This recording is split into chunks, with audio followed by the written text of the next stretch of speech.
দুপুরের নিস্তব্ধতা ভেঙে হঠাৎই একটা ছোট্ট বিমান প্রচণ্ড গতিতে ছুটে গেল আকাশের বুক চিরে। লেবাননের একটা প্রত্যন্ত এয়ারবেস থেকে উড়াল দিয়েছিল সেই বিমান।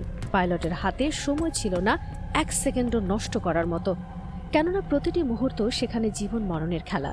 বিমানের গর্ভে বসেছিল লেবাননের অভিজাত স্পেশাল কমান্ডো ফোর্সের একটি ইউনিট। দেশের দক্ষিণ প্রান্তের একটি সামরিক ঘাঁটি থেকে জরুরি কল এসেছিল মাত্র কিছুক্ষণ আগে।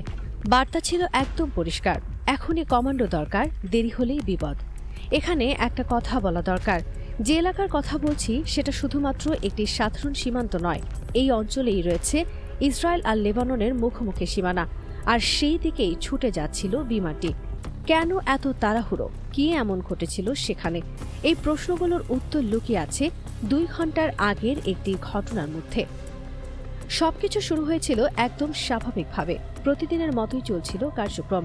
যেহেতু এই জায়গাটা দুই দেশের সীমানায় অবস্থিত, তাই এখানে নিরাপত্তার বিষয়টা সবসময় অত্যন্ত করা থাকে। একটা পাখিও যদি উড়ে যায় সেটাও চোখ এড়ায় না। লেবাননের রাডার কন্ট্রোল রুমে সেদিনও সব ঠিকঠাক চলছিল।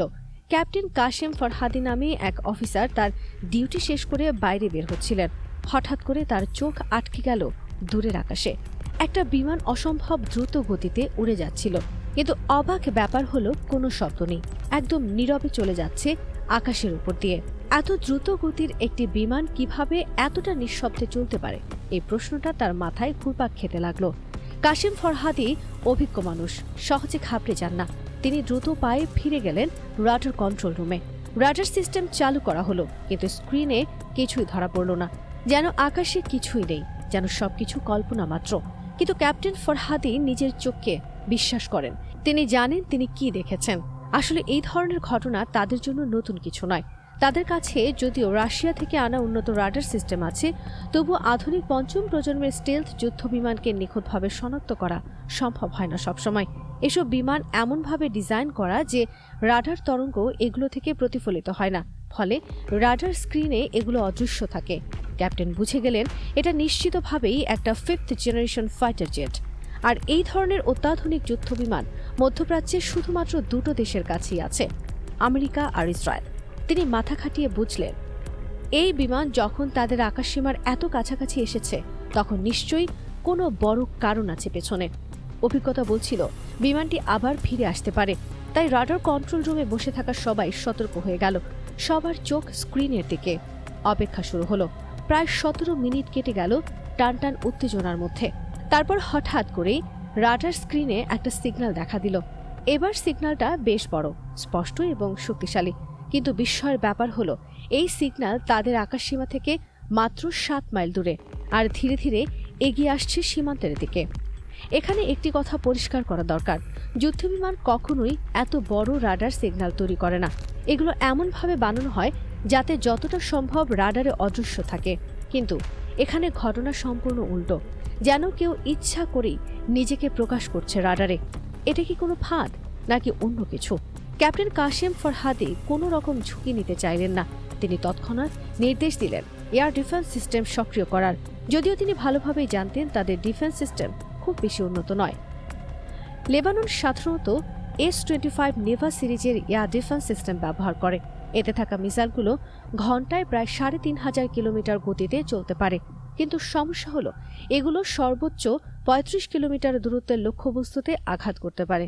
ফলে অত্যাধুনিক স্টেলথ যুদ্ধবিমানের বিরুদ্ধে এই সিস্টেম খুব একটা কাজের নয়। কিন্তু তবুও প্রস্তুত থাকা ছাড়া উপায় কি? কয়েক মিনিট পর রাডার কন্ট্রোল রুমে বসে থাকা অফিসাররা আরেকটা অদ্ভুত ব্যাপার লক্ষ্য করলেন। বিমানটা সীমান্তের একদম কাছে এসে কিছুক্ষণ যেন ভেসে রইল এক জায়গায়, তারপর আবার ঘুরে ফিরে গেল যেদিক থেকে এসেছিল। এই আচরণটা মোটেও স্বাভাবিক নয়। একটা যুদ্ধবিমান কেন এভাবে আচরণ করবে? তখনই অফিসারদের মাথায় এলো এটা হয়তো কোনো ফাইটার জেট নয়, সম্ভবত এটা একটা military transport aircraft. Radar operator প্রথমে ভাবলেন এটা হয়তো কোনো সাধারণ টহল বিমান, নিয়মিত টহলদারি। কিন্তু হঠাৎ মনে পড়ে গেল একটা গুরুত্বপূর্ণ কথা। এই ধরনের ট্রান্সপোর্ট দিয়ে বিমান থেকে সৈন্য নামানো হয় প্যারাসুট দিয়ে। হার্টবিট বেড়ে গেল সবার। পুরো বিষয়টা নিশ্চিত হতে হবে। তাই দেরি না করে তারা নিজেদের তৈরি মোজাহের সিরিজের একটি ড্রোন পাঠিয়ে দিলেন আকাশে। মাত্র কয়েক মিনিটের মধ্যেই ড্রোনের ক্যামেরায় পরিষ্কার দেখা গেল আসল চিত্র। ওই ট্রান্সপোর্ট বিমান থেকে সৈন্যরা প্যারাসুট খুলে নিচে নেমে পড়েছে। প্যারাগ্লাইডিং করে তারা ঠিক সীমান্ত এলাকায় অবতরণ করেছে। আর এই পুরো ঘটনাটাই ঘটেছে তাদের চোখের সামনে, অথচ তারা বুঝতেই পারেননি। এখন আর একটা মুহূর্ত দেরি করা যায় না। সঙ্গে সঙ্গে খবর পৌঁছে গেল লেবাননের প্রধান মিলিটারি কমান্ডো সেন্টারে। সেখানে অপেক্ষমান ছিল স্পেশাল কমান্ডো ফোর্স। শুনলে অবাক হবেন, লেবাননের এই কমান্ডো ইউনিট পুরো মধ্যপ্রাচ্যে তাদের দক্ষতা আর সাহসিকতার জন্য বিখ্যাত। নির্দেশ পাওয়ার সাথে সাথে তারা ছুটে গেল বিমানে। যদিও তাদের কাছে আধুনিক সামরিক বিমান রয়েছে, কিন্তু দ্রুত যাতায়াতের জন্য তারা ছোট আকারের বিমান ব্যবহার করে থাকে, কারণ এগুলো দ্রুত এবং চটপটে। বিমান উড়াল দিল। মাত্র 16 মিনিটের মধ্যেই তারা পৌঁছে গেল দক্ষিণ সীমান্তের মিলিটারি বেইজে।